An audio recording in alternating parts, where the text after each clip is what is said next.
Very, very good evening, everybody. Welcome back to yet another session of retail management. Before we get started with today's topic, let's quickly take a look at what is it that we did in the previous session and continue from there on. In the last session, we discussed about locational strategies. We learned about what are the various factors that determine the location of a retail store, particularly in the brick and mortar format, depending on what brand it is, depending on what's the kind of product that they are selling, right? Several factors go into deciding the location of a retail store.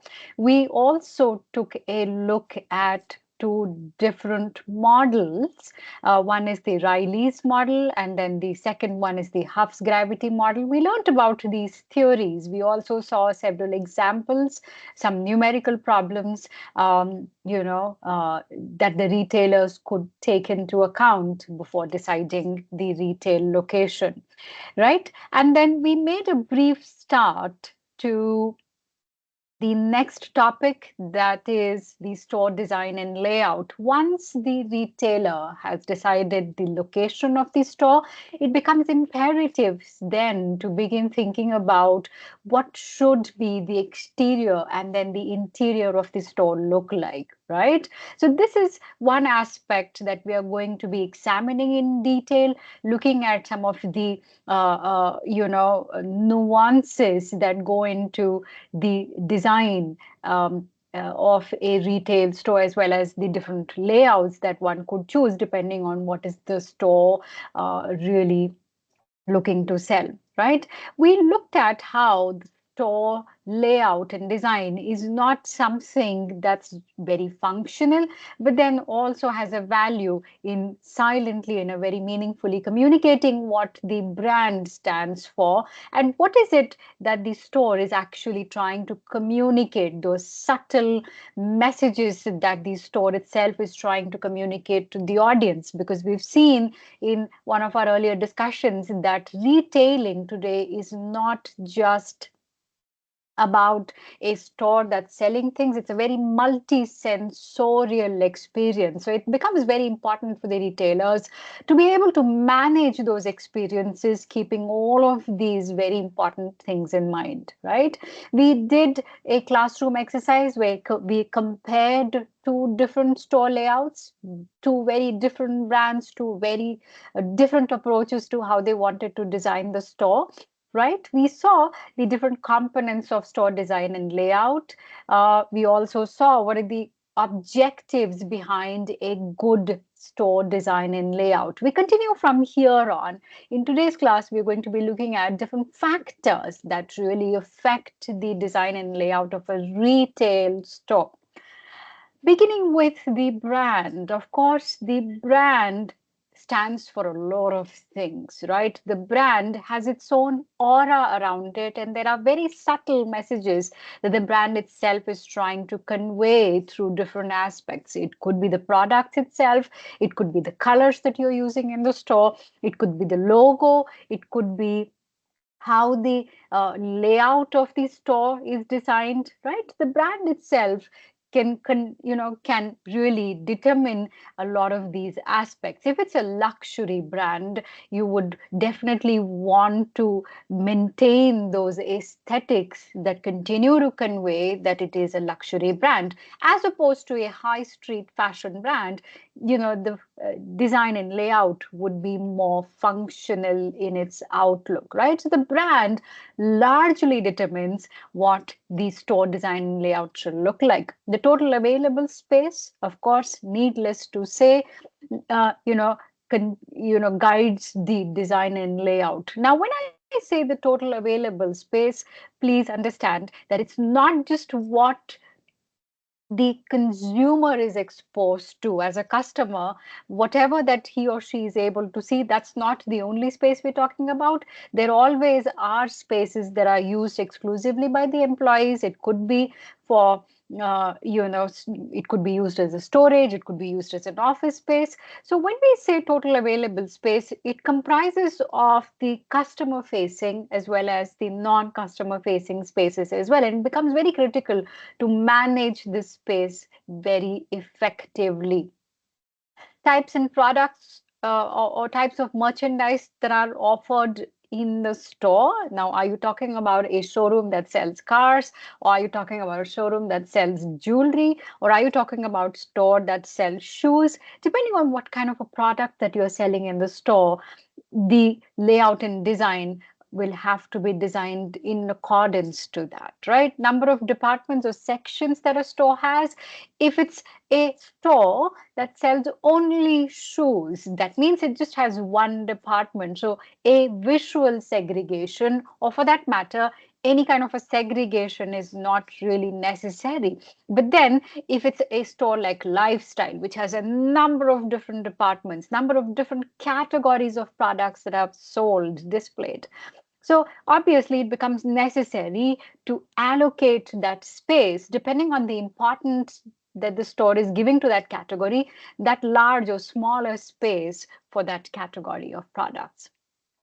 Volume and variety ratio in the product line carried. Of course, this is in continuation with the previous point that we discussed. The mode of operation. Now, is it a supermarket that requires multiple checkout counters? Is it a supermarket that requires a separate entry point and an exit point? Then, of course, you will have to accommodate that in your layout.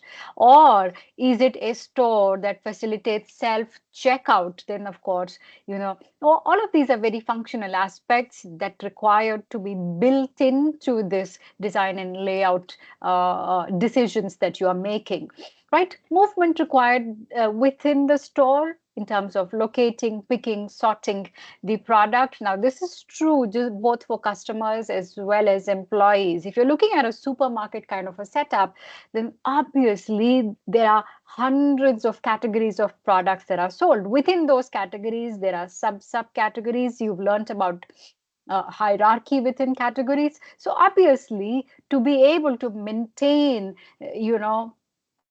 these each of these categories, the employees of course need to be constantly keeping a lookout for what's there, what's not there, if it needs to be replenished. And that's true even for the customers, because you're, as a customer, you're bound to be going to different parts of the store. So not only do you have to worry about the employee movement, but even the customer movement, and have sufficient space for movement of customers and employees. Therefore, if you look at a Walmart kind of a store, the aisles are really, really large because there's a heavy movement of people, right? And in the target customers and in the average number of customers that are in store at a particular time, right? Now, that is also very important, right?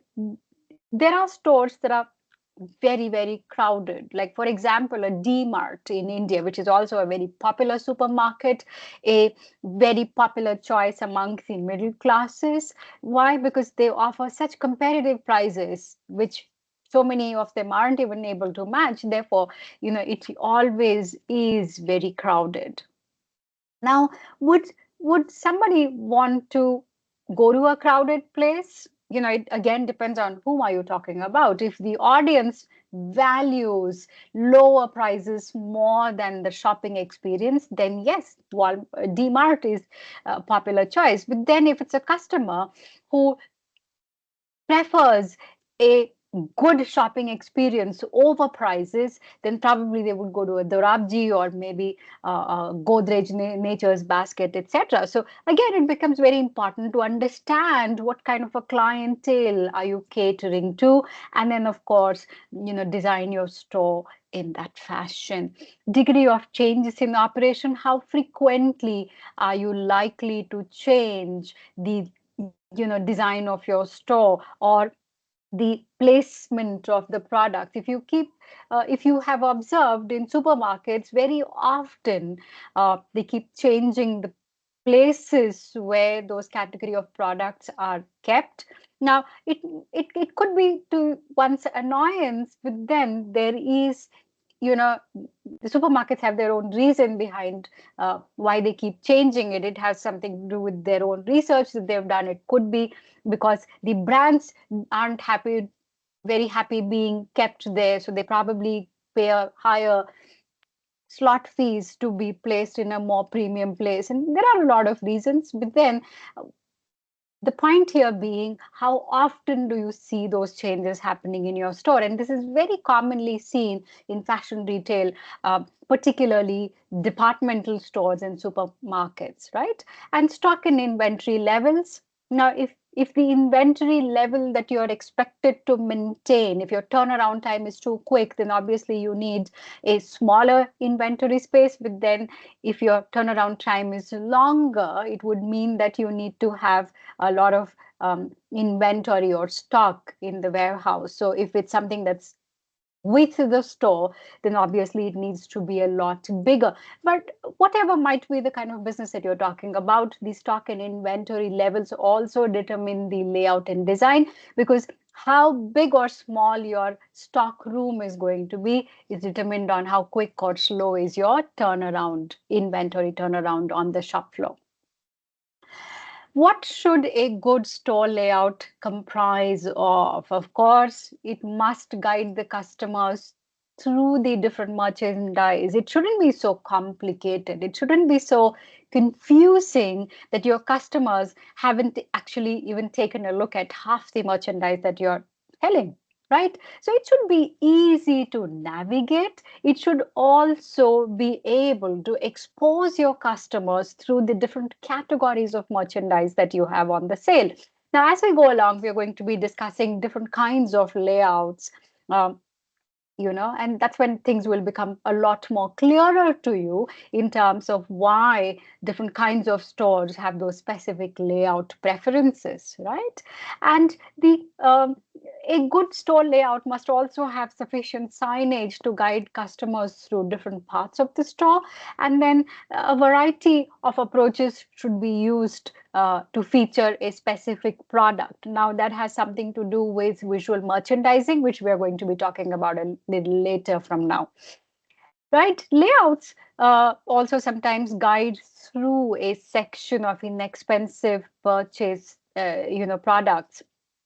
Now, I'm sure you would have seen that some of these impulse buying products are usually kept near the checkout. Why? Because, while you're waiting for the checkout, you have longer time to take a look at those products. You probably didn't need them in the first place, but then just because you're standing next to it, looking at them for a long time, you might be in some way, out of those last minute shopping impulses, you might want to pick up a couple of things. So again, it's very important that you are also able to guide your customers through different sections of expensive as well as inexpensive, where those kind of products are kept, right? Now, I do have a fantastic video about what is it that goes in the minds of these designers, these architects who actually design the stores? Are these only functional elements, or are there any aesthetic sensibilities that really guide these designers? And what role does the brand itself play in this combination of aesthetics and functional aspects that the architects have to, or these designers have to take a look at? And what role do the lights, the colors, the textures, all of these play? Now, this beautiful video of the flagship store of Zara in London explains this very, very well. I would really encourage you to click on this link that is there in the presentation and watch this video about how.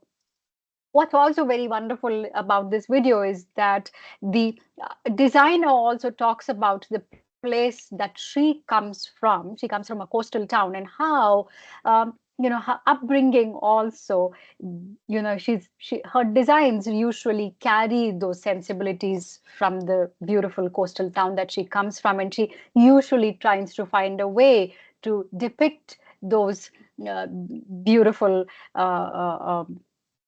sensibilities in her design, right? And I have yet another video from Van Heusen. This is from a more Indian context. Van Heusen store, one of the largest in the country. It's located in Bangalore, 100 Feet Road. It talks about how the Van Heusen, the V logo, how this designer found a beautiful way of depicting the V in several design aspects, whether it's the facade, whether it's the staircase, whether it's the display, whether it's the wall.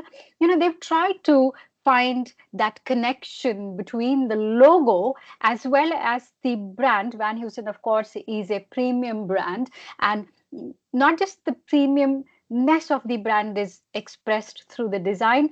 The logo V is also reflected in the design, but then also how they have tried to bring in several design elements into conveying the subtle messages that the brand is trying to convey, of luxury, of comfort, of all of those things, right? And then what's very interesting is this store was actually designed by a design house in Singapore and executed by an Indian company that executed this whole thing and then created the store, right? So, it's also very interesting how, while designs could come from anywhere, executions happen here, and how there must be this continuous dialogue and a very deep understanding between these two entities. And then ultimately, you're creating this experience for a third party, a brand, right, for customers. So it's so wonderful to see how all of these ideas come together from different people, and all of these people have customer in mind, right?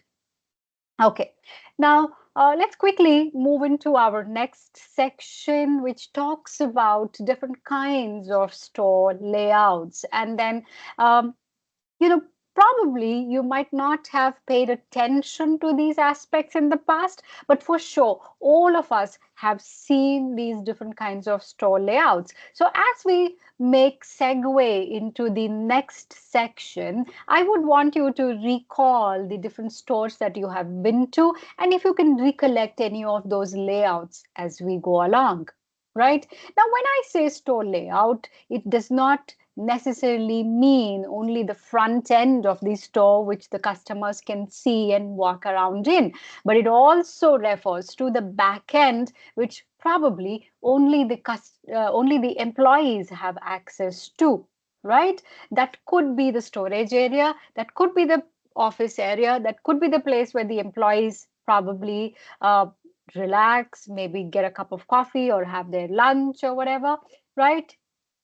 Even that is an important section of the store. Just because the customers don't go there, it doesn't mean that the store gives that section any less important than it deserves, right? So when we are looking at the store design, both of these aspects must be taken into account. Now, globally, these are the four different kinds of layouts that one would find. But then, like we've seen, in our first interaction, that there are no watertight definitions of any terminologies in retail, a lot of terminologies, and there always can be a fusion that can be observed, where two different kinds of concepts come together, create a whole different new concept entirely. And those are not very uncommon, those are very commonly found, but broadly, these are the four different kinds of layout that we usually see.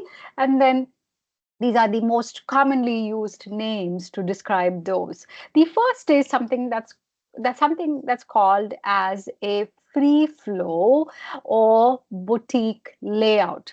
Now, how I have organized these slides for you all is I have given a bit of description. There are a whole lot of pictures of stores. Then there is a video of a store, right? Of this concept of how this layout is useful for those stores, right? And then we end it with some of the advantages and disadvantages. So all of these slides that you see are pretty much organized in this way. So it's easier for you to sort of get connected from theory to pictures to examples and disadvantages and advantages, right?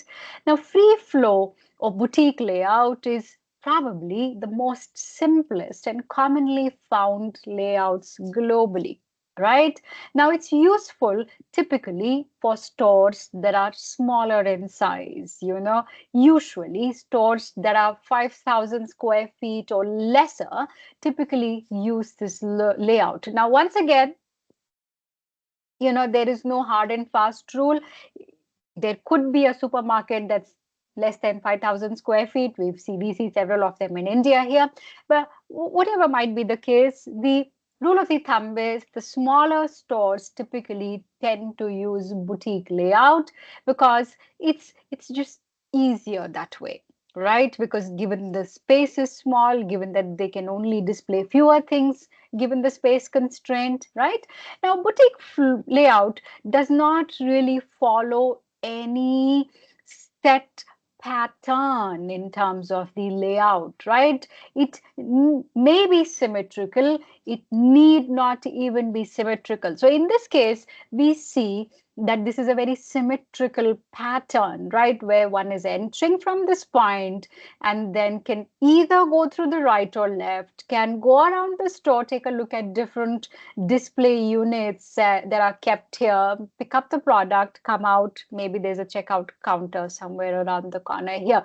So this is a very symmetrical boutique layout. However, there could be an asymmetrical boutique layout as well, where there is no fixed pattern. The display counters could be spread across in no particular fashion. Maybe that asymmetrical design works because with that asymmetrical design, they're able to maximize the opportunity for every product to be actually seen by the customer, right? So I have another example here.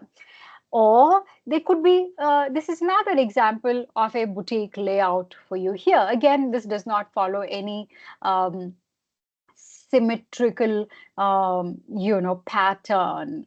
There are some examples for you. What kind of stores typically use it? In this case, it's a store that sells travel bags and accessories. Then I have another example for you from the fashion retail. This is a store of Jimmy Choo, one of the very, very popular shoe brands globally. So in this case, you see all the display units are at the back here, and then there is one display unit in the center, and then there are different chairs kept here for people to sit down and actually try those shoes. And what you see is that there are not too many products here, right? It's not cluttered with too many products, telling you that it's actually a luxury brand, right? So typically luxury brands would prefer subtlety over you know too many products being displayed there. It might appear as if it's too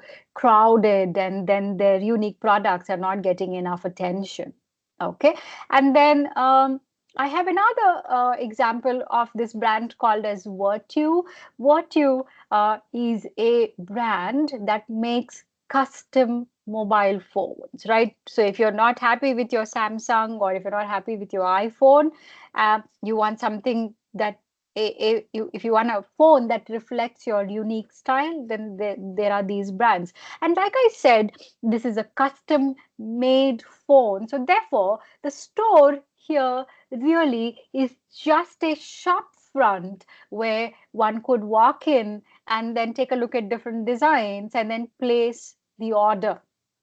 Okay, so this is just a shop front which is meant for two purposes: for walk-in customers, and secondly, it's meant for brand recall and purposes otherwise, right? So otherwise there's nothing on the sale here. It's just meant for people to place their orders. Okay, now I have an example of yet another very popular luxury brand called as Burberry, which has which has really experimented with the layout itself, and they've tried to create different experiences. Now, um, Burberry's store in Shenzhen is a flagship store, particularly when they wanted to develop this concept of social retailing, right? This store actually has 10 different interconnected rooms, right? Each of those have a different theme.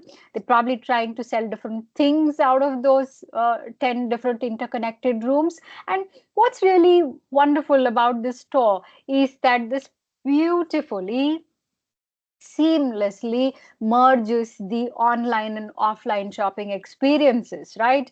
Um, Next to the product, there could be a digital screen with a QR code or maybe some images. Once you scan the QR code, it's really able to tell you those different stories of the product itself. In terms of what's the inspiration behind the product, who's the designer of the coat that's probably there or the shoe that's there, right? So what's happening here is that it's seamlessly blending together online and offline shopping experiences. And at the same time, because it's a huge space, it also has these small little places where, if you're shopping with your friends, you could sit down, have a cup of coffee, maybe have a chat, and then resume your shopping, right?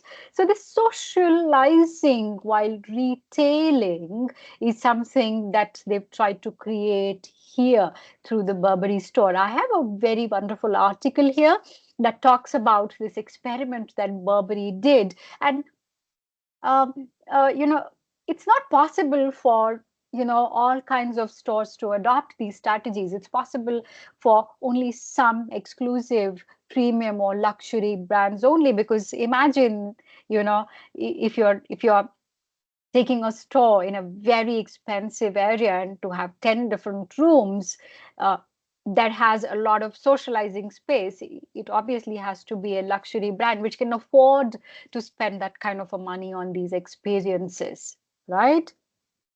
So please read this article in your own time.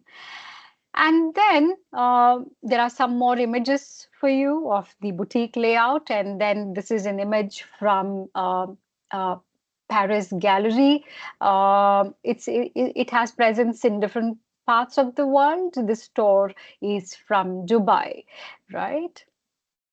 Now, what I'm really trying to show here, even within the boutique layout, there can be a store-in-store concept. If you look at this image closely, you will see that there are different brands here that are displaying and selling their products from within the Paris Gallery store. Right? Again, Paris Gallery houses a lot of these premium brands, if not luxury. There's a very good video of this brand called as North Face that sells adventure gear. This talks about how this North Face store, which sells adventure gear, has designed its store, right? They have divided the store into three different parts. The first part, where their newest of collection is displayed, the second part where the most commonly bought products are kept, and then the third part which has more functional uh, elements of the store, such as the checkout counters, the storage, etc., etc., right? So it's a very good video. I encourage you to click on this link and watch the video in your own time. And I have also given you advantages and disadvantages of this layout. Of course, it creates an environment where there could be an intimate and relaxing shopping experience. But that said, personal selling becomes very important, where you need to have people who are talking about the product, who are able to assist customers in navigating through different products, because you wouldn't want anyone to miss out a certain section, right? And then one of the other criticisms is also that the storage is, or shall we say that the space is not effectively utilized in the case of boutique layout, because there's a lot of unused space, right? But then that's a choice that one will have to make depending on what you are selling and what you are displaying.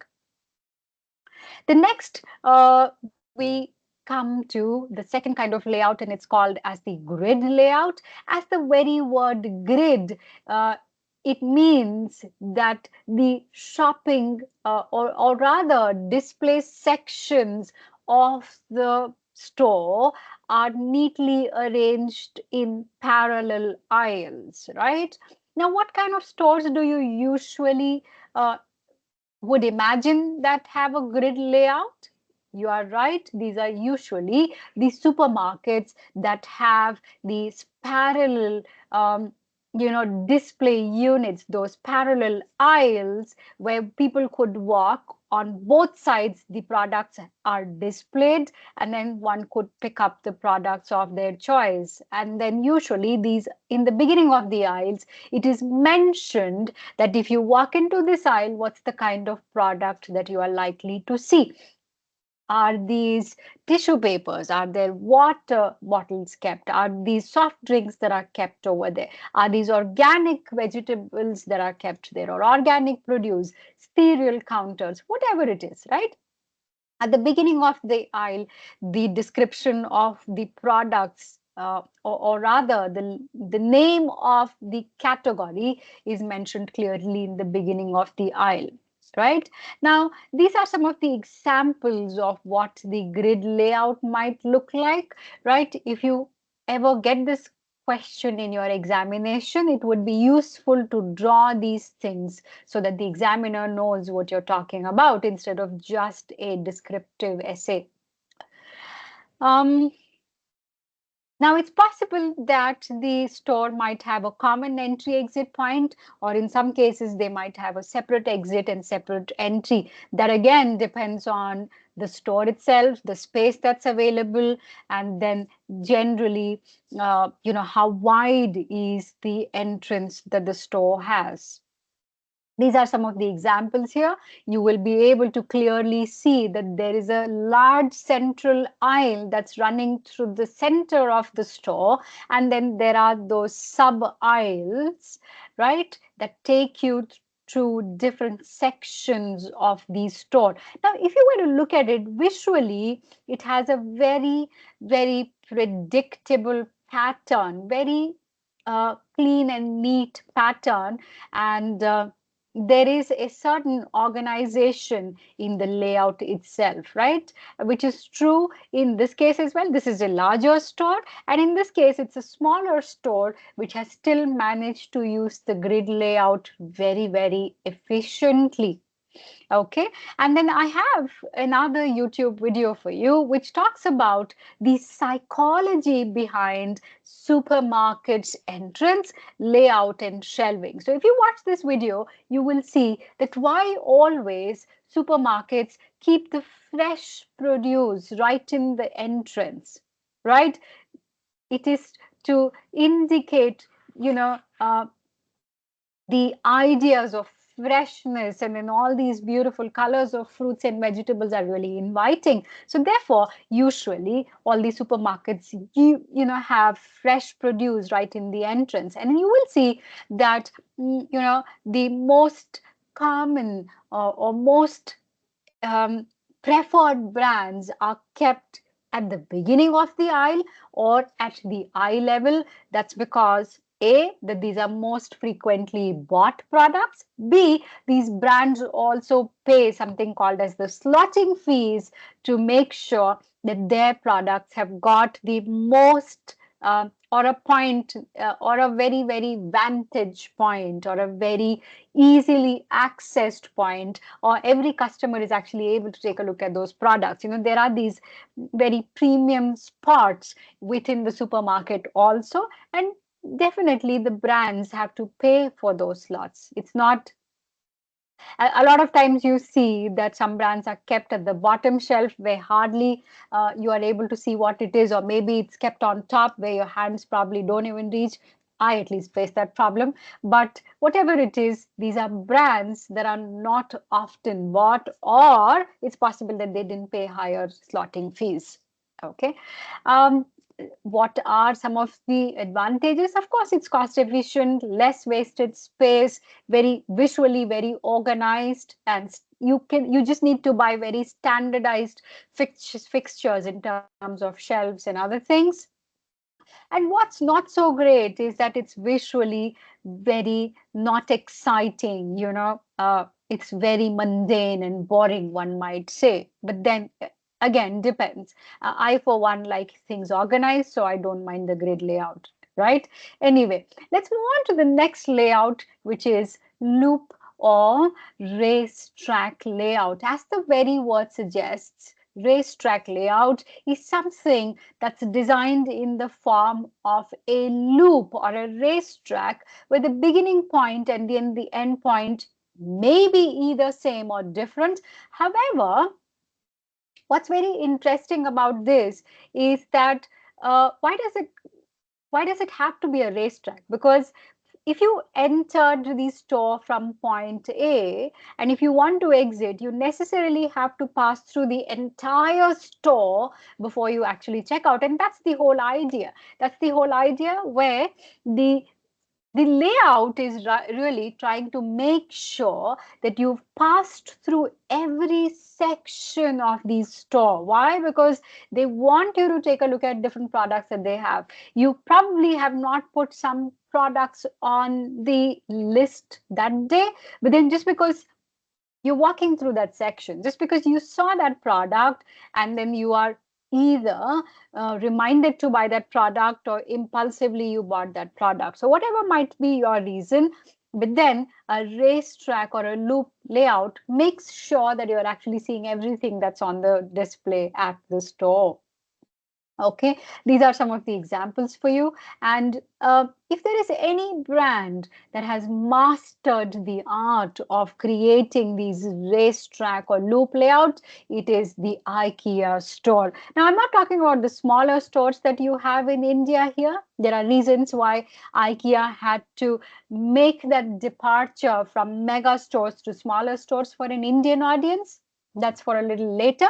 But for now, traditionally, IKEA stores everywhere. It's a Swedish brand. IKEA stores everywhere globally have these humongous mega stores, right? Sometimes like 4 or 5 or 6 different stories. I remember the first time I went to IKEA store with my mom and dad. They had kept an entire day to go to the IKEA store.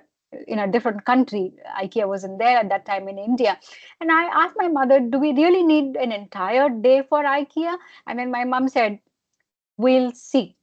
And then we entered in the morning, came back only late in the evening, right? Because there was so much to see. When we got tired, there was a nice little restaurant that was serving a lunch. There's another cafe that was serving nice cones and coffee and other things, right? But the point is that these are mega stores and then designed in such a manner to take you through different parts of the city. In this parts of the store.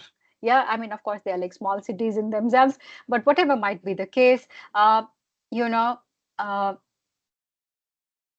you're of course passing through different parts of the store, but then at the same time also creating those ideas of how your home should be, right? Because there are these uh, beautiful showcased living rooms or bedrooms and things like those. So those are some of the purposes that this layout serves. I do have some more images for you, right? And I have a fantastic video of how IKEA has mastered this layout, enabling you as a customer to buy things that you don't even need, right? So that is something that's very unique about how layouts can actually increase the average spend. It's a fantastic case study for those of you who are in retail, how layout can increase the average spend, right? Watch this video of IKEA. It's a very nice video that I found on YouTube, and I really wish you could make some time to watch it. Um, what are the advantages and disadvantages? Of course, it takes everybody through different parts of the store where different kinds of merchandise are sold.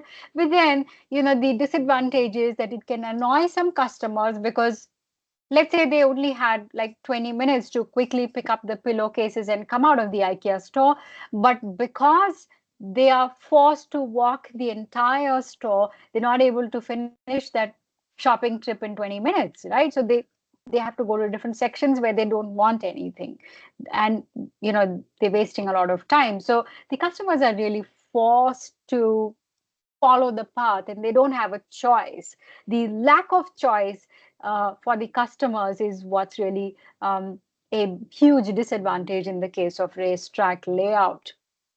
Okay, therefore, these kind of stores also create these shortcuts, but then keep them so hidden out of sight that you don't actually walk through that shortcut and miss out going to different sections. But yes, there are these shortcuts that are built, trust me. And then there is the spine layout. This is a slight variation from the grid layout itself, right? And you will see this is what it looks like. It's actually a combination of grid and free form layout. So in this case, of course, there is a central aisle, which is not a straight line, but then which might be created at an angle. And then some sections are grid here, and then you will see that there are some sections that have actually used a boutique layout as well. So it's sort of like a combination. Okay. And there are these examples for you to take a look at, right?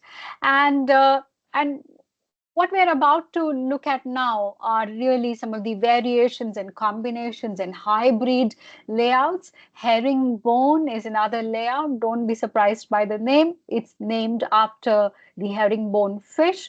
Apparently, the layout looks like the bone structure of this herringbone fish.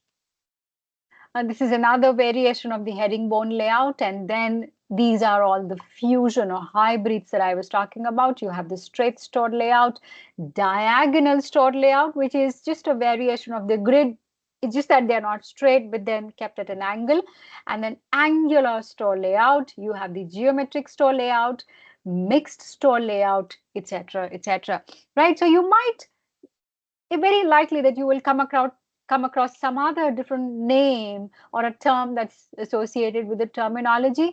Don't be alarmed and don't say, hey, we didn't learn this in the retail class.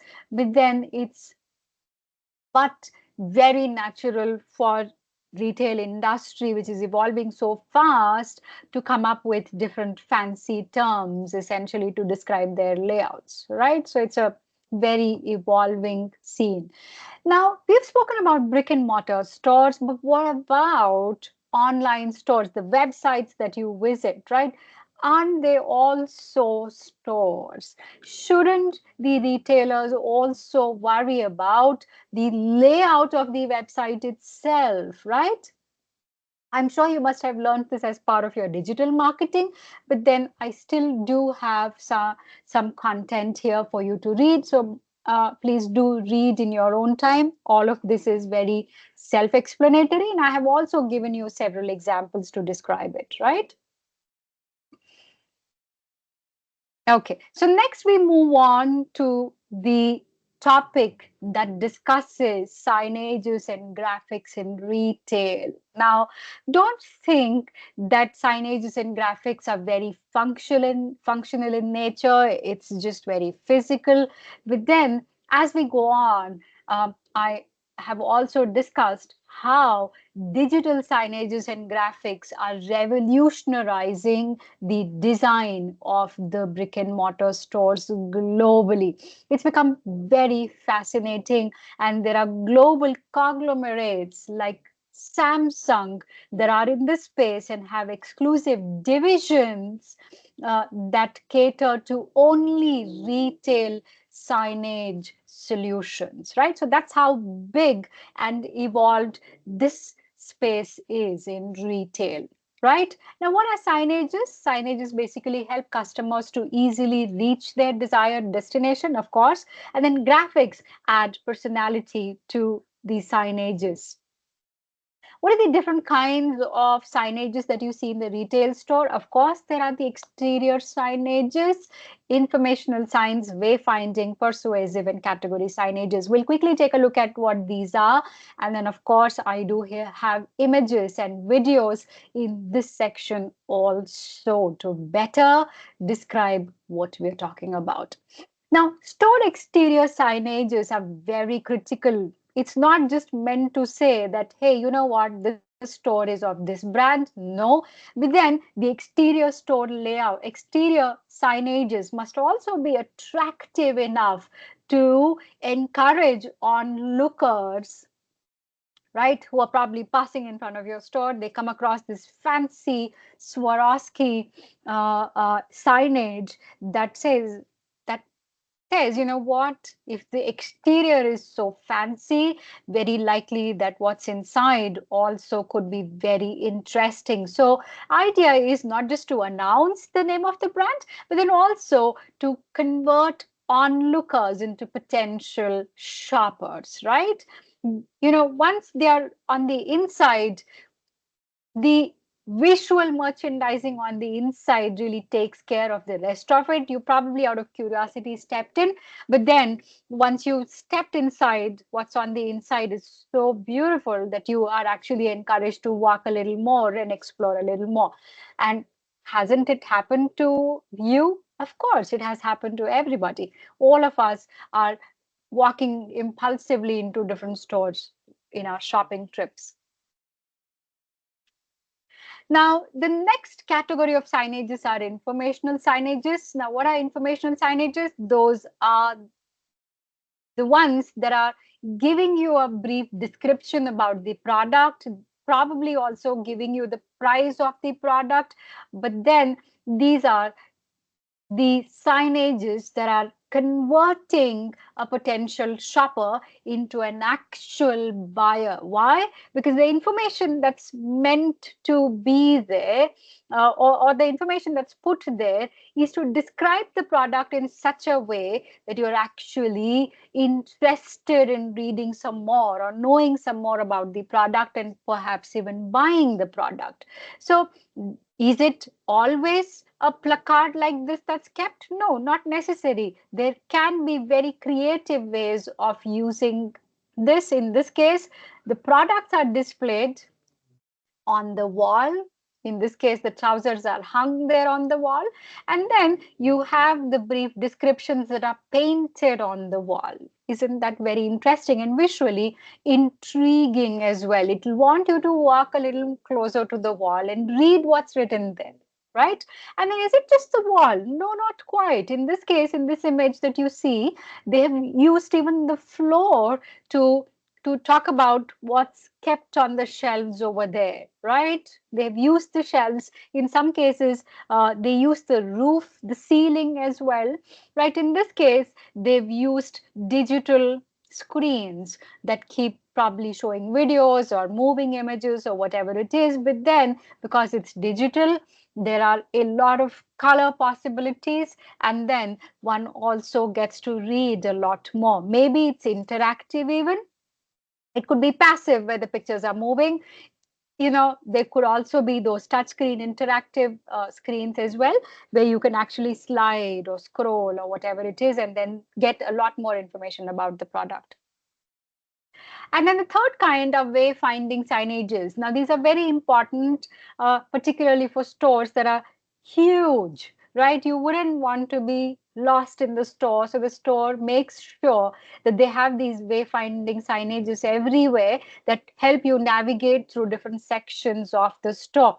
It could be a pillar like this, where they've put all the information on the pillar, or it could be right next to the lift in this case, or it could be these different boards that are hanging on top where you can actually look up and then see where you are or decide where you want to go.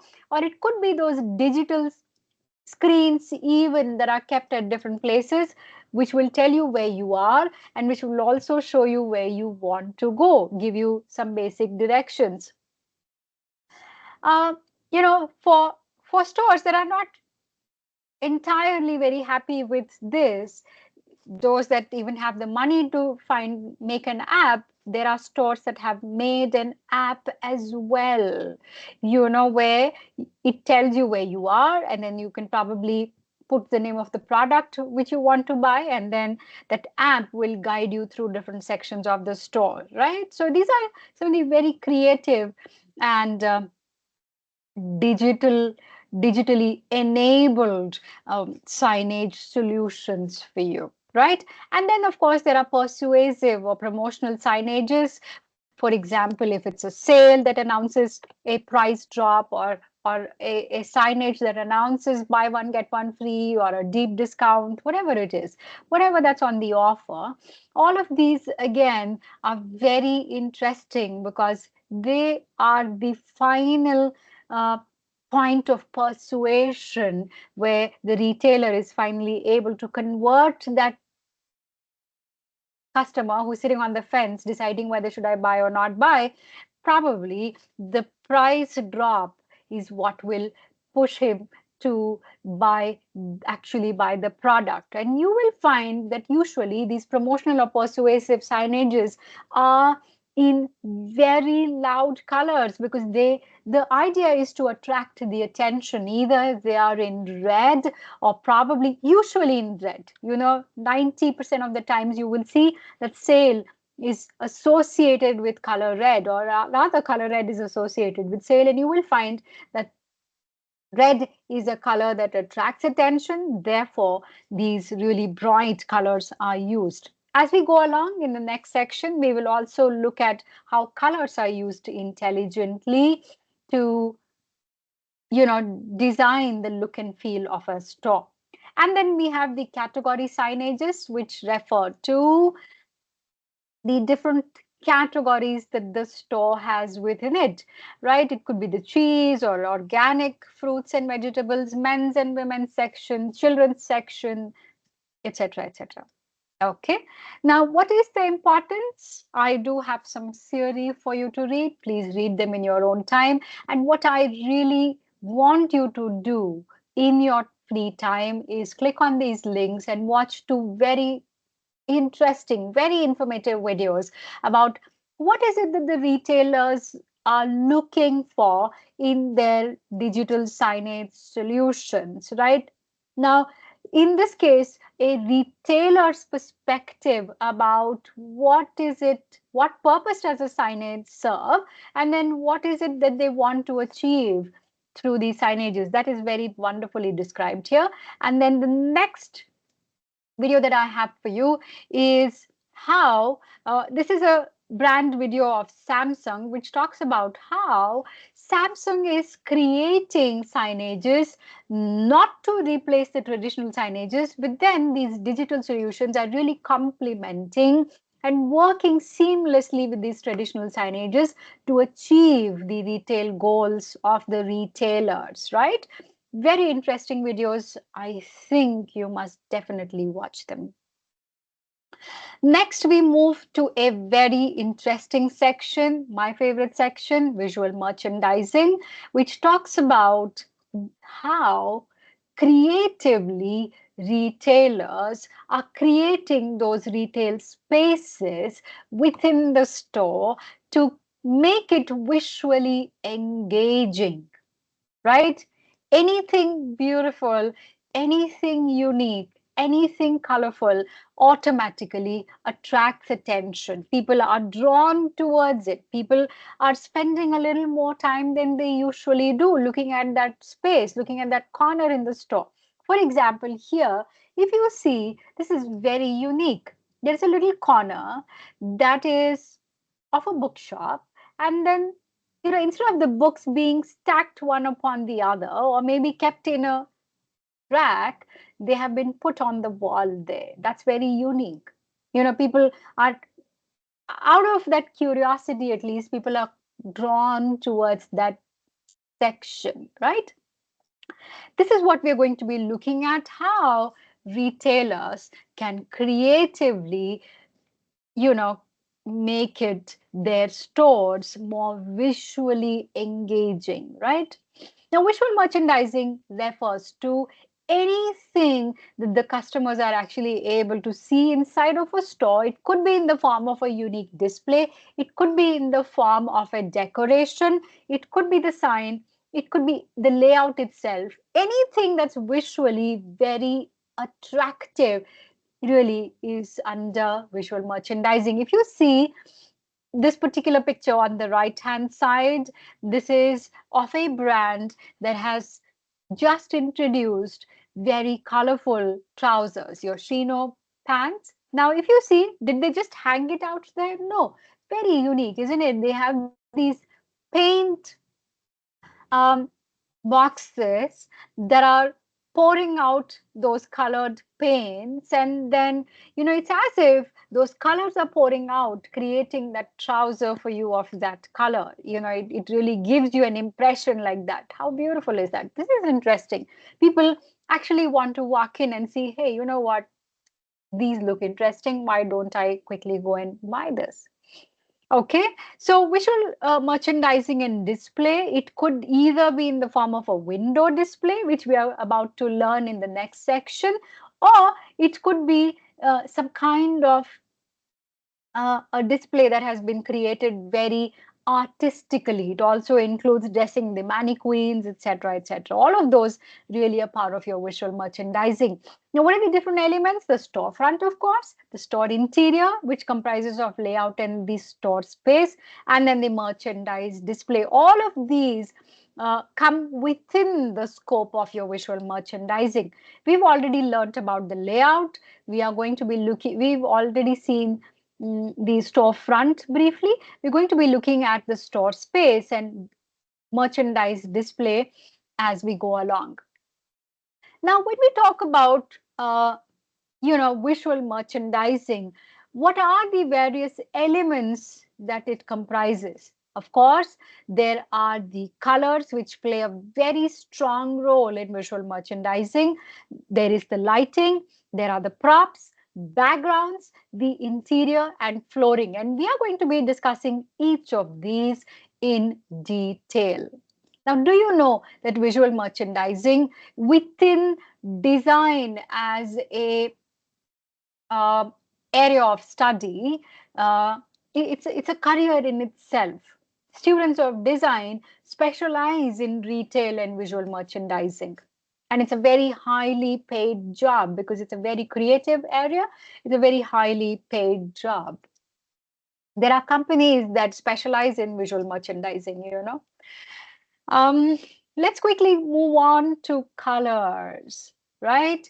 Now, colors really can make or break the experience, right? Why?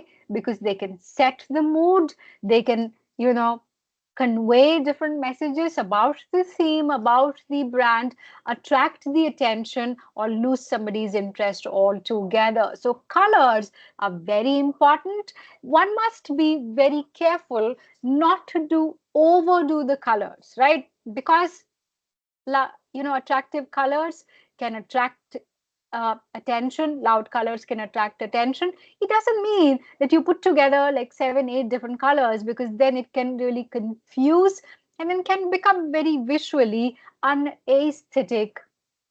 So people are not very pleased, so they might not even buy anything there. The idea is that can you put together a very nice palette of colors that resonates with your brand? Very important. You cannot, every global brand, every big brand has this palette of colors which are brand approved. You cannot use any colors that are not brand approved, right? So the idea is, can we create an experience keeping in mind those approved palettes, and that are visually also very intriguing, right? Therefore, you will see that not only do the colors that are used resonate with the brand itself, but then they also have to resonate with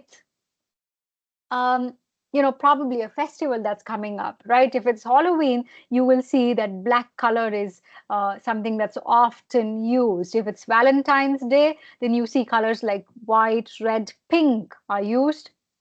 And then if it's a baby shop, then softer colors that are easy on the eye are used, such as pastels and etc. And you will see that blue and pink are predominant colors. For some reason, there is a gender categorization of colors as well. Blue for boys and pink for girls. There's no harm in girls liking blue or boys liking pink, but then you know what, globally this is what is widely followed. But yeah, colors are used to convey a lot of things. For example, if it's Christmas, then red, green, silver is used. If it's Diwali, a lot of gold, and then happy colors are used, right? This is how colors are intelligently used in the display or for short festivals of, those themes that the retail stores are trying to use. Now, I do have three pictures, and I want you to take a few minutes to look at these three pictures and then tell me, what do you see, right? The first picture is where the predominant color is red, and they've used black and white in that red and some grays here. And then if you look at the second picture here, very mild colors, very subtle colors that are in the shades of white and pink, right? And then if you look at the third picture here, it's predominantly green. So it's about 5:10 now. I want you to take a look at these images and tell me, what is it that the image is trying to convey, or rather, what are the brands trying to convey through the use of these colors? So we're going to be taking a short break now, and then we regroup in exactly 5 minutes from now, and you will, uh, in the meantime, come up with your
Okay, so let's resume our session.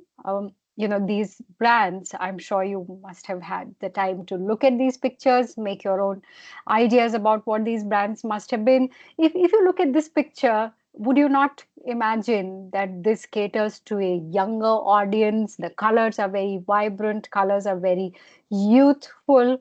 And then if you look at this, this is very subtle. Of course, the name of the brand is also indicated, goes on to say that it's a luxury brand. And if you look at this picture, it goes on to say that it's a very eco-conscious brand, selling products that are meant for adventure activities, etc. Right? Now, I do have an image here that talks about how different colors can evoke different emotions in people. For example, a white is associated with, sentiments such as pure, fresh, clean, neutral, as opposed to a yellow, which is usually associated with youthful, or optimism or cheerful, etc., etc. Right? So different colors globally, these are some of the emotions that are usually associated with these colors. Now, if you look at these images, you will see that some of these are stores where there's absolutely no access to natural light, right? And each of these are stores that have used lighting essentially to display the products. For example, this car here. Now, if you see, to make the car look attractive, they've used colors in the background in a way that gives the car a very attractive appeal. And then these edges again make it look very attractive. As opposed to this picture here, you will see that these are tiles that are being displayed. And because it's always useful to understand the texture of the tile, the grains within the tile, it's usually seen better against natural lighting. Therefore, they have kept it with access to natural lighting as well. In fact, there is a combination of natural as well as um, artificial lighting here. And that's true for this image as well. They have used one central lighting that sort of highlights the colors, the texture, the fabrics make, etc., etc. Right? And if you look at this particular picture here, it's a jewelry store. Obviously, there are these small focus lights that help you to understand the nuances of those designs, right? If it's a diamond, for example, you should be able to see the cuts of the diamonds. So that is what determines the carats, etc. So lighting becomes very important, so that the light is able to highlight those features of the diamonds or jewelry or whatever it is that might be the case. And I do have some videos here for you, a couple of them, which talk about why lighting is important in a retail store. it this one talks about why lighting is given so much importance in window display. This one talks about, this video really beautifully describes this, how even within the trial rooms, lighting is being given a lot of importance. I'm sure you might have observed in some of these stores that the lighting within the trial room can also be changed to ambient lighting, to party lighting, to outdoor lighting, natural lighting, etc., so that you are able to actually take a look at the dress that you're wearing, the clothes that you're wearing in different kinds of lights. What are the different now that we've covered the lighting, let's look at what are the other elements of display, right? There is the product itself. There are functional blocks such as mannequins, dress forms, hangers, pins, etc. There are decorative props, structural props, background, and fixtures, right? Now, if you look at how the products are displayed, it could be in the form of, it could be a shelf where the products are displayed, or it could be even these pegs where you usually um, see products being hung, or it could be folded and stacked one upon the other.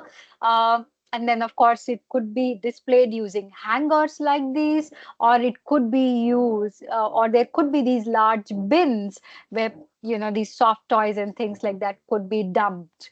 Whatever might be the display, there is a rationale behind why it's done, right? It's not out of chance, but out of choice that these displays and, displaying solutions are created. These are some of the examples for you. This one is interesting. This is a store that sells gourmet honey. So you will see that even the shelves over here are designed in the form of a honeycomb. And if you see this one here, this is a store that sells fashion apparel, but then the look that they've gone out for is very rugged. If you see the walls, they are very bare, no colors or no painting. And then you will see that there are very raw irons, iron bars at the back, and then there are chains from which the clothes are hanging. It creates a very rugged and very, what can I say, a very raw kind of a look and feel for the clothes. And even the clothes, to some sense, have that raw and rugged feel to it. This is another example. Similar, they have used chains to display, but then in this case, more softer colored walls, and then you will see golden chains, and then even the colors of the fabrics are very subtle and, very delicate colors and very delicate designs and fabrics, right? This is from, a toy store. Again, different themes. In this case, it's a bus. In this case, it's a cradle that's sort of dumped with toys, etc. Next, we move on to the mannequins. Mannequins have been used for ages, at least right from the time modern retailing began, fashion retailing, mannequins have been extensively used to display products, give styling suggestions, etc. Now, a lot of experimentation has happened of late, at least post COVID. We see a lot of experimentation has happened with mannequins. Um, now, during the COVID times, of course, that the fashion shows that really announce the arrival of a new season couldn't happen, right? So at that time, they used these miniature mannequins that you see in the image to really create those fashion shows, virtual fashion shows, where these mannequins moved, uh, you know, uh, in effect, trying to create that kind of a feel about a fashion show. And then this is another interesting article that I have for you here with some images of how mannequins were used. Traditionally, mannequins are used in fashion retail, but in this case, mannequins were used in restaurants as well, particularly when the lockdowns were being eased. Very few people were venturing out. Most others were very scared to come out, at least to say the least. They didn't want to go to restaurants, etc. So, these restaurants placed mannequins within the restaurants to give an impression to people that they are not alone in the dining area, right? At least they felt that there were other people, but in real they were just mannequins. But then, these were some of the alternate uses to mannequins, right? If you look at this picture, it might seem a bit spooky, yeah, but then whatever works. um, then there are retail fixtures, your hangers, your tea stands, your dump bins, your carousels. These are different retail fixtures that are used. Now, retail fixtures, are they used only for you know displaying products? No, they could also be used for aesthetic purposes. If you look at these different items, at least in the middle, the center pictures, you will see that there's actually no functional utility for the rock or the box that's kept there. They are just meant to soften the look of the product, or rather to accentuate the look and feel of the product, or to make the product itself look attractive, right? So these are some of the accessories that are used.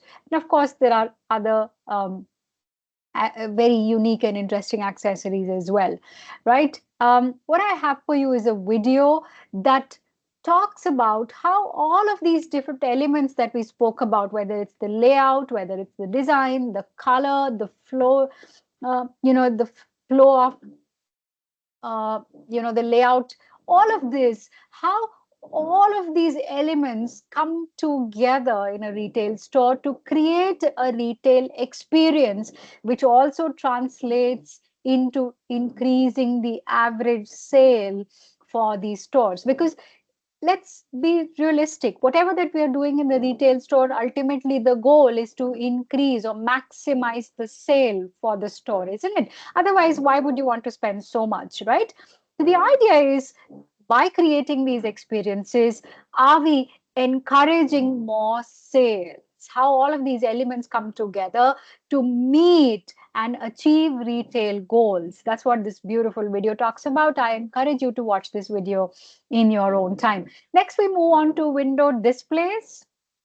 Um, there are different kinds of window displays. Instead of going through the list, let's quickly watch some pictures that will better describe what we're talking about. We have an open window display. In this case, there is no demarcated area for a window display. You will see that the display itself seamlessly merges with the shop's other sections, right? So there is a central display here, and there's no difference between the shop's other sections where things are displayed and then the mannequins, it's all together. So it's a very open window display.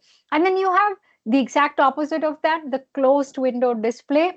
In this case, it's a part of the store which is cordoned off, which is closed really. People cannot access that store. Uh, they cannot access the power of that display. So in this case, the back side is closed. The front is a glass which allows onlookers who are walking on the street to see what's on the inside. And if you see, what's also very interesting is, take a look at the brand. It's Prada, one of the very exclusive brands, very luxury brand. And what they have really done is not kept too many things as part of the display, right? There's just one mannequin, one bag, and then a few shoe options that are kept here. And then everything that you have around it is really focusing your vision, guiding your vision towards that one mannequin that's there. So everything that's in the display is really focusing your attention on the one item that's kept there. So very interesting, use of colors, use of lighting, and use of other accessories that go as part of your window display to create a very interesting window display. And then you have something called as an open back window display. Front is a glass, back is open. Okay, that's what it simply means. And then you have semi-closed window display. In this case, it's also a closed window display, but then only a part of it, right? At the back, of course, it's open for people to see what's within the store. In this case, it's an Hermes brand, again a luxury brand. And what are they launching in this time? What are they launching? They're launching new range of scarves, right? And they have chosen to display those scarves in the form of these stingrays, very aqua, very marine kind of a displays idea here. Okay, and then you have something called as an island window display. Island window display is where it's kept in the middle of the store, really.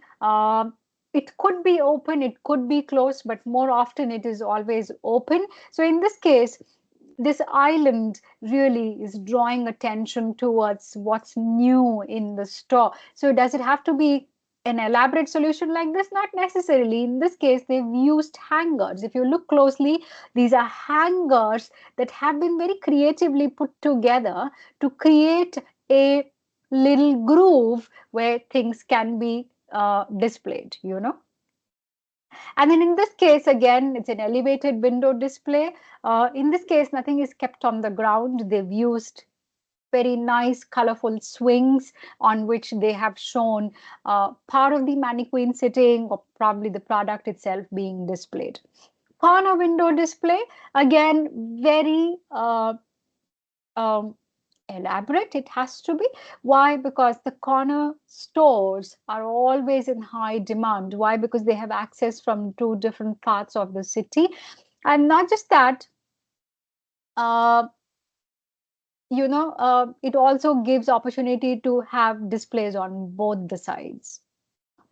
And then focus window display, again, it's a display where there are not too many things that are being featured. Um, Probably one or two items, but everything else that's being used as a prop is really drawing your attention towards it. So in this case, the last picture is very intriguing. If you look at it, it's just a handbag which is launched during the Christmas season. They've used a reindeer sledge theme to display that bag.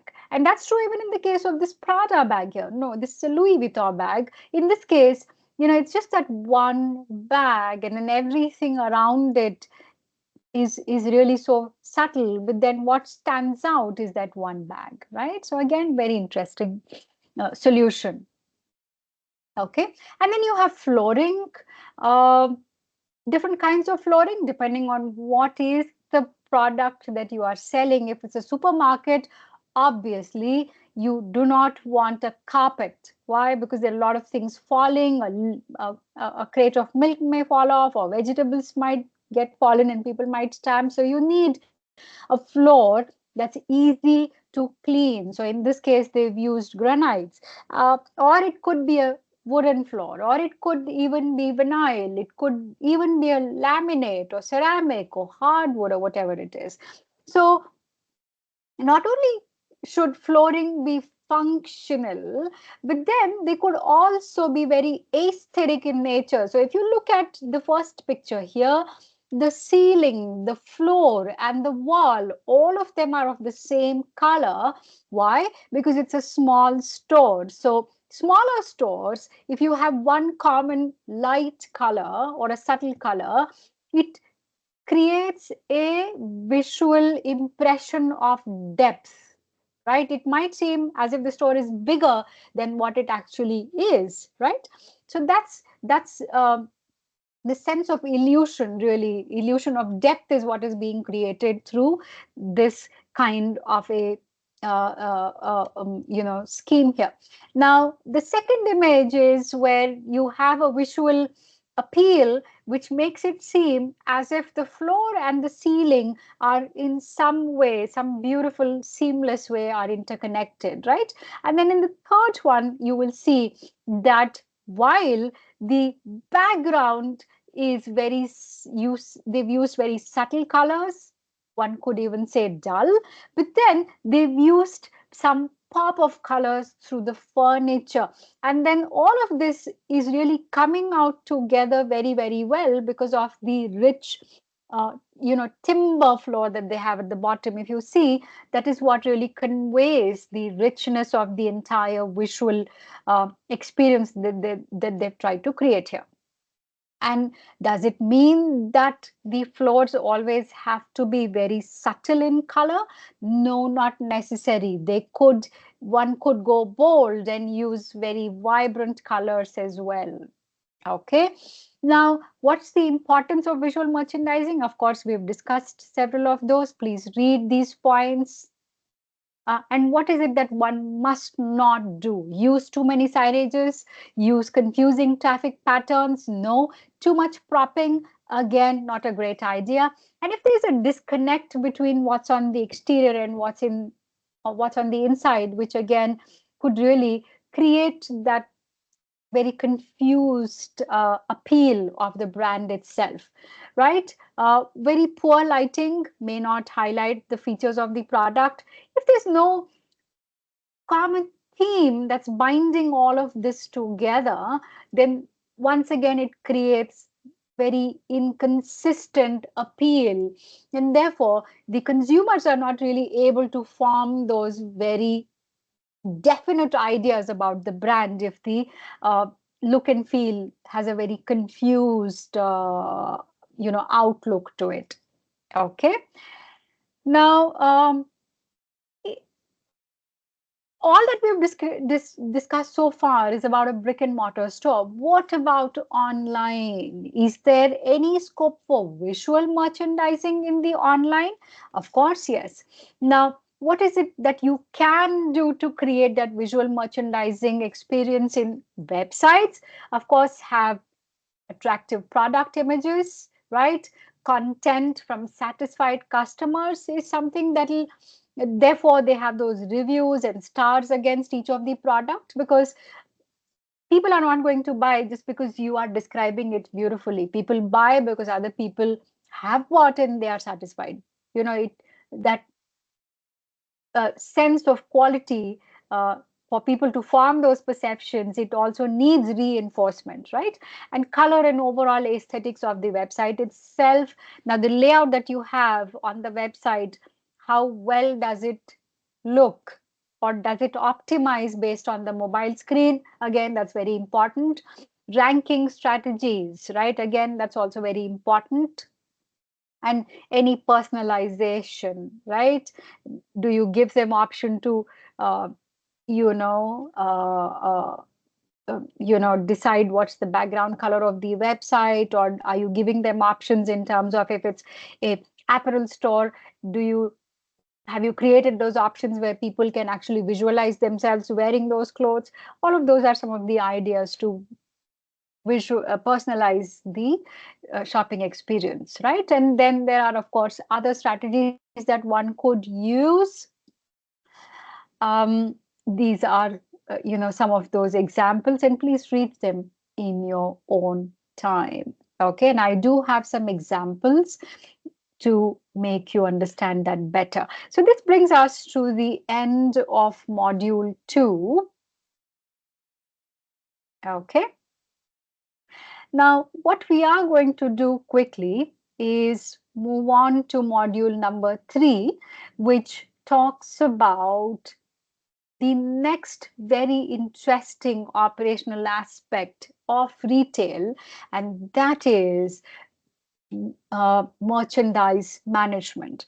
Now, we've moved on now from the visual, or rather the design and layout aspects of the retail experience. Now we are going to be looking at how retailers really manage the inventory within their stores. That's what we are going to be studying right now. Let's quickly begin by sharing the screen.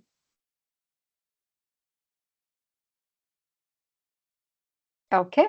And as I discussed earlier, you will see that your syllabus might have four modules, but then all of these topics are covered somewhere or the other within the different presentations that I have shared, right?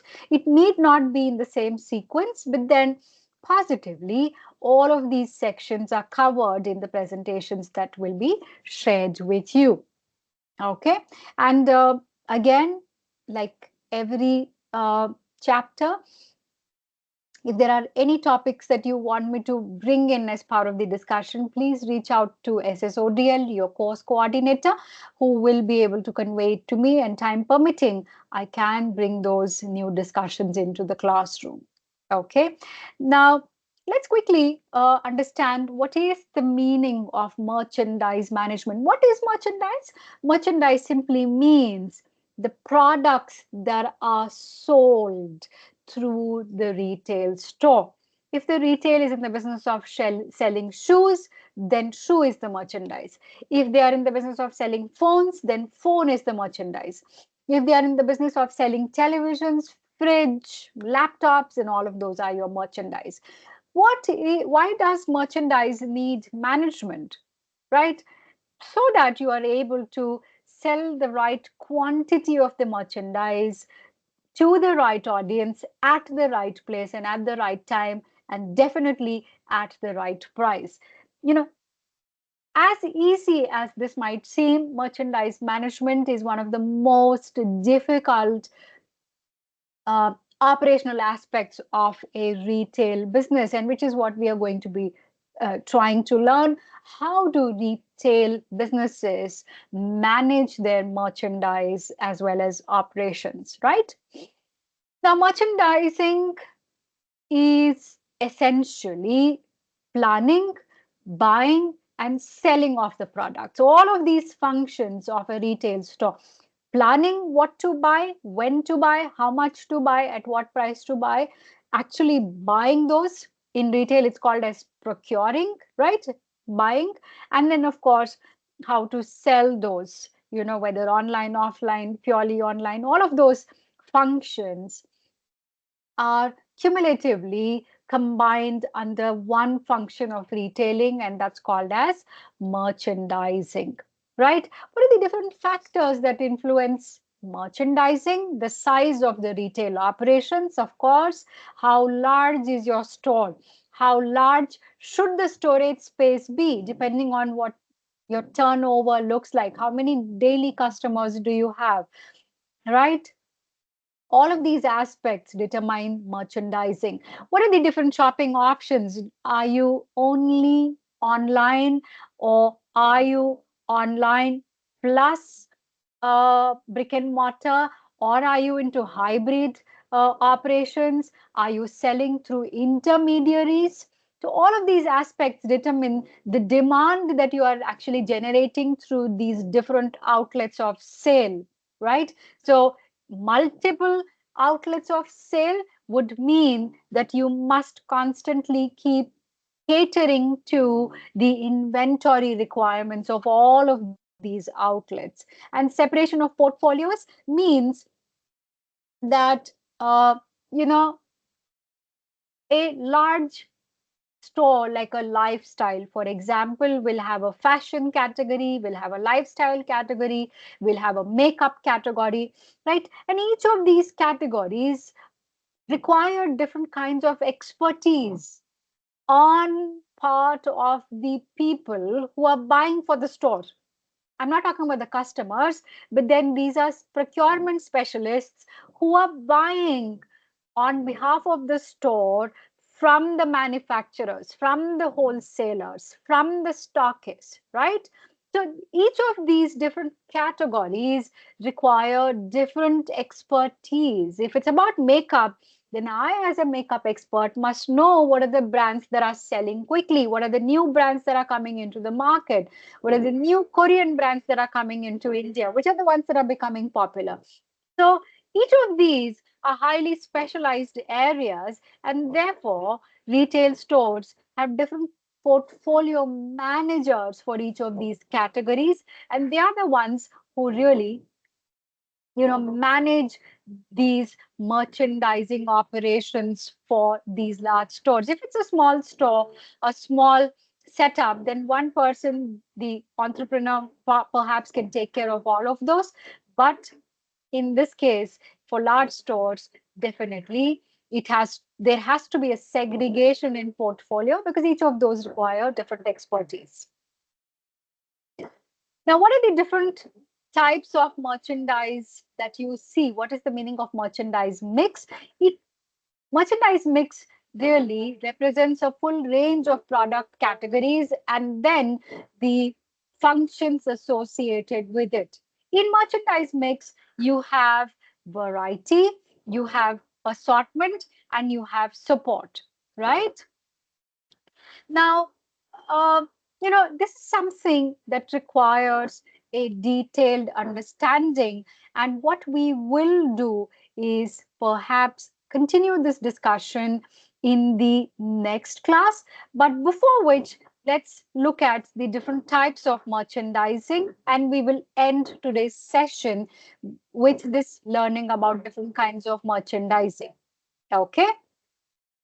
You have staple merchandise, meaning these are products that are bought and sold every day. These are not season dependent. That means the demand for these products remains consistent throughout the year. Sugar and salt, for example, rain, summer, whatever might be the season, you need these, right? A white shirt, never goes out of fashion. Or, you know, need for fueling your vehicles, again, the demand is pretty much consistent. So these kinds of merchandise, the retail stores must stock them throughout the year because they are not season dependent. And then there are fashion merchandise. These are fashion dependent. For example, your wedding clothing may be in demand during the wedding seasons, or a red dress may be in demand during Valentine, or, you know, Christmas, or any of those, right? And then there are seasonal merchandise. uh, there are seasonal merchandise which are bought and sold only during those specific seasons. For example, winter wear, rain gears, etc. And then there are these fad merchandises which are, unlike fashion, which stay for a longer time, fads are also fashion merchandise, but which stay for a relatively very, very short period of time, right? These are the different types of merchandise assortment, merchandise types. In the next class, we will look at different types of assortments within the merchandise. So with this, we conclude today's session. Uh, Please tune in for tomorrow's class, which is at 11:15 a.m. Until then, if you have any queries, please feel free to reach out to SSODL with your queries, and I'll be very happy to assist you with any of your queries. All right. Take care of yourself, and I will see you in the next session.